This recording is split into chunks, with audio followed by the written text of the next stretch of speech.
Hi guys! Joy here. As you can see guys, yes, naka-robe ako and then yan, naka-wrap pa yung aking hair. Kasi kakatapos ko lang mag-shower at saka I'm done na rin with my skincare. Yung sunscreen na lang guys, yung kulang. And speaking of sunscreen guys, gusto kong itry tong product na to. This is a free sample sachet. I got this from one of the Luxury Organics product that I bought from Watsons. And this is the Luxury Organics High Protection Perfecting UV Tint Serum Sunscreen. This serum sunscreen has 2% niacinamide. It also has hyaluronic acid and Centella asiatica. Please do correct me if I pronounce it wrong because I'm not familiar with the word. And it also has vitamin C. And this claims also to even out skin tone. It also has anti-pollution and 2 times UVA UVB protection. And guys, SPF 50 PA+++. So guys, let's try this out.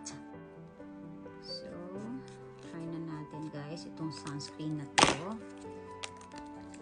Siguro konting amount lang ilalagay sa face. Siguro okay na. I think this is enough. Ang ganda niya guys sa skin. Hindi siya malagkit. Napaka-lightweight.